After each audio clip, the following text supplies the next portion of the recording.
Salut Julia. Ce coup-ci je ne marche pas, je conduis. Et je rentre de mon atelier de fourmis. Je fais ma dernière heure de route sur les 6 heures que ça représentait sur la journée. Et je suis assez content parce que j'ai réussi à faire ma le troisième court-métrage. Donc voilà, j'avais réalisé j'avais monté des films pendant qu'on travaillait ensemble, et le troisième j'étais un peu bloqué, je n'avais pas d'idée, et je me suis dit je vais y réfléchir en conduisant à l'aller, et en fait je me suis laissé absorber par une interview de Georges Brassens qui durait peut-être 2h40 ou un truc comme ça. Et du coup, en fait, sur le parking, il me restait 20 minutes. Et en fait, je me suis rendu compte, j'avais oublié qu'il fallait que j'y réfléchisse.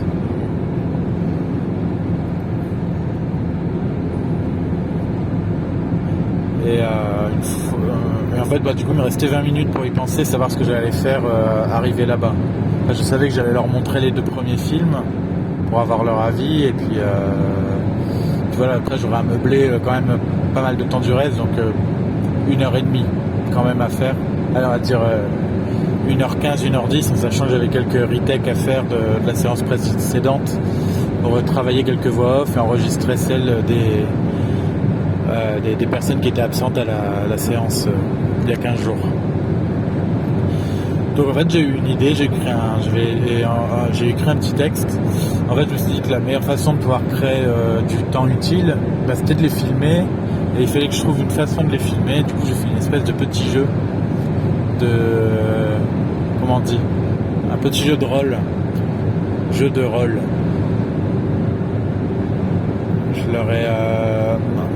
leur ai proposé de jouer à la démocratie.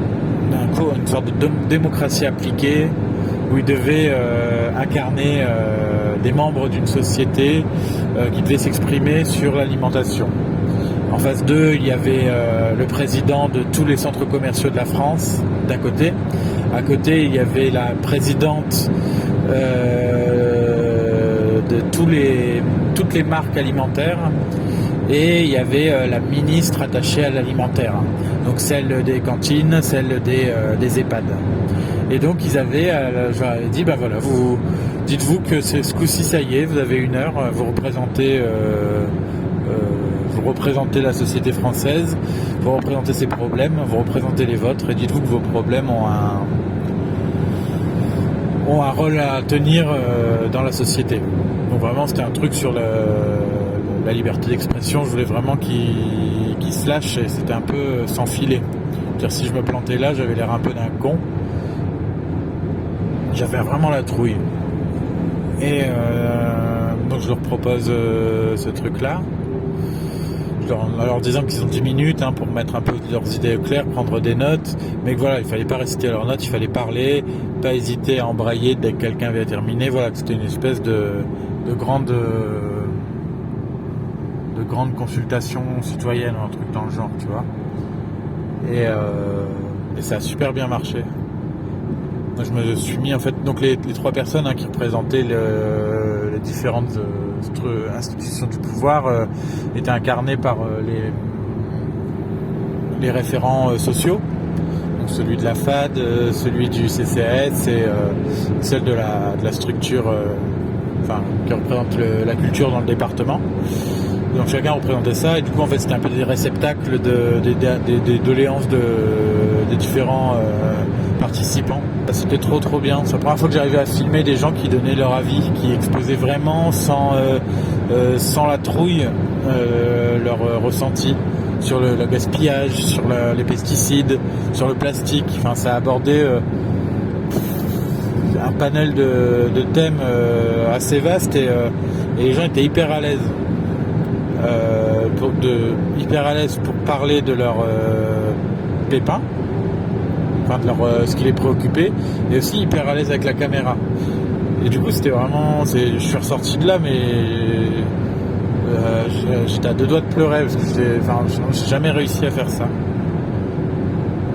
Là, ça fait 10 ans que je fais du documentaire, un peu plus peut-être. Ouais, 10 ans, disons. Et c'est la première fois que j'arrive à avoir des gens avec lesquels il n'y a aucun mensonge.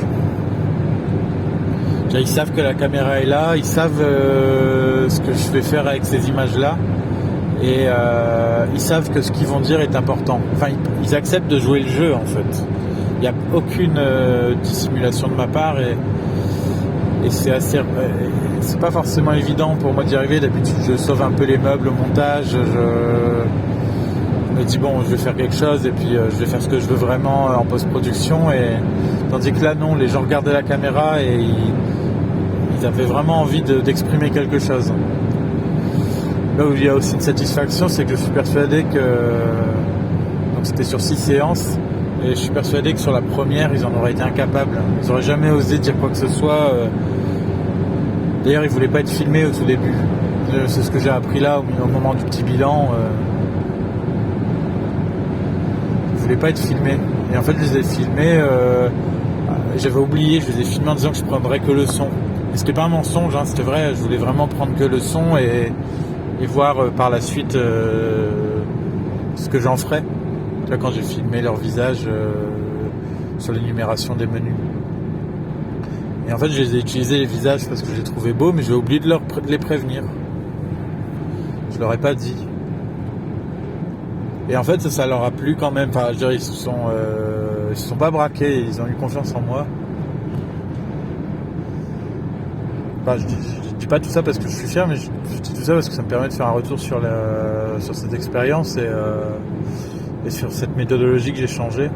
C'est-à-dire que j'ai rien, c'est-à-dire rien préparé, mais j'y suis allé avec mon bagage intérieur en me disant on va faire un chemin, on va rien tracer, il n'y a pas d'itinéraire, on va aller quelque part ensemble et ce film sera l'atelier, enfin les différents films de l'atelier seront l'histoire de ce trajet. Une espèce de chemin un peu buissonnier. D'ailleurs, je leur ai expliqué à la fin que je savais pas du tout où j'allais. Par moments, j'ai peur de pas savoir, d'être un escroc, quoi. De les emmener, de leur faire perdre du temps, et que plus ça avançait jusqu'à la dernière minute. J'ai eu peur et à la fin, voilà, le truc se termine et comme j'ai l'impression qu'il y a que l'ensemble a une grande cohérence, plus que dans tout ce que j'ai fait. Là où je pensais que j'allais rendre un atelier assez faible, finalement, je rends quelque chose de juste, d'honnête en tout cas, je crois.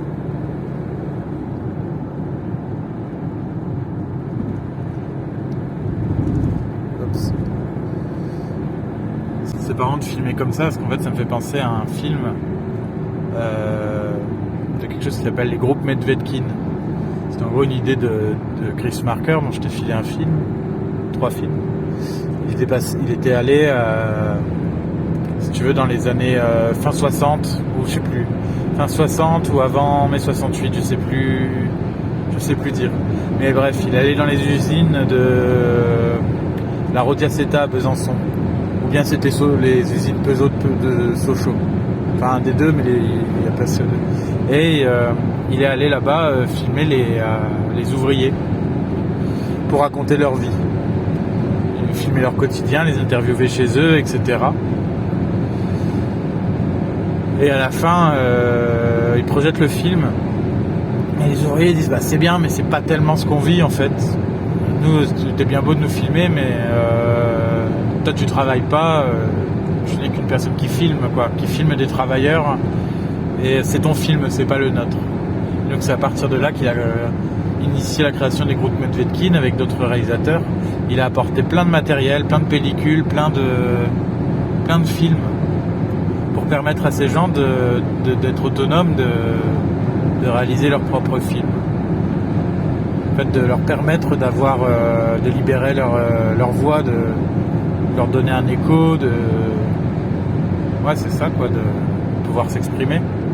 Et je te parle de ça parce qu'à un moment, dans un des films, y en a eu des très très beaux. Il y en a un qui s'appelle Avec le sang des autres, sur un ouvrier qui parle de ses mains, qui a mal à ses mains, tellement qu'il a mal à ses mains qu'il peut plus enlacer sa femme, qu'il peut plus tenir sa fille, son petit bébé qui vient de naître, et qui parle du travail, que ses mains, il en était amoureux parce que c'était avec ça qu'il travaillait, et que c'est à cause du travail qu'elles sont déformées et qu'elles le font souffrir. Donc ça, c'était un premier film, et il y en a un autre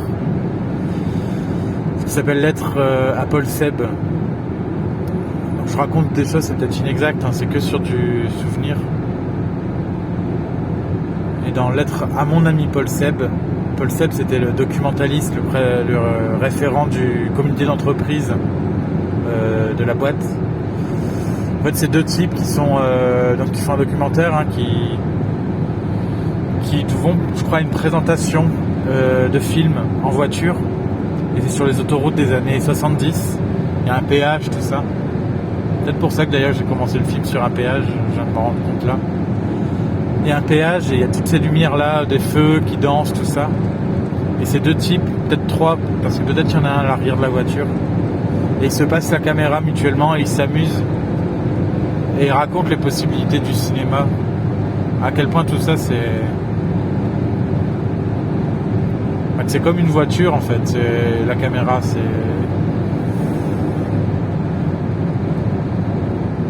ça rend la liberté.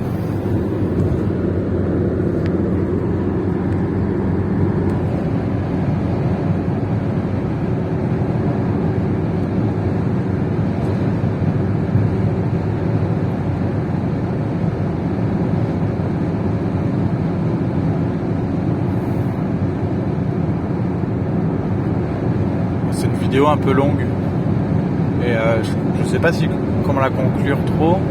En fait, j'ai même la trouille que de tout ce que je dis là, en fait tu l'entendes pas, parce que y a le bruit du moteur, que le son de mon appareil n'est pas non plus exceptionnel. Bon, j'espère que t'entends un peu. Enfin, voilà, je suis content de cette journée malgré les 6 heures de route. Ça a été les 2 heures d'atelier les plus chouettes que j'ai pu passer, je crois. Parce qu'elles ont été construites en fait par je crois la réflexion qu'on a depuis ces derniers mois. Le fait que j'ai un peu plus confiance en moi, en l'outil de la vidéo, et puis peut-être que c'est mêlé avec une espèce de sentiment d'urgence politique. Je sais pas si ça sert à quelque chose. Mais je me dis toujours, il faut planter des graines, et puis j'ai toujours un peu peur que ces graines soient creuses. Et là, je crois qu'elles étaient un peu pleines. Là, vraiment, ce qu'elles ont dit sur les centres commerciaux, c'était fort. Ce qu'elles ont dit sur la bouffe, c'était très fort aussi. Je crois qu'elles en ont pris conscience que ce qu'elles ont dit avait de la valeur. Enfin, je suis pressé d'arriver à la semaine prochaine, donc lundi prochain, lundi prochain, on diffuse les films. Donc ça, ce sera le 3e. Il faut que je m'en occupe cette semaine. Ça va pas être évident parce que Marine est partie en Autriche et qu'il faut que je monte les films la nuit pendant que Paul dort. Enfin, je veux dire, ça va pas être évident, ça va aller, mais bon, ça va être encore un peu la course.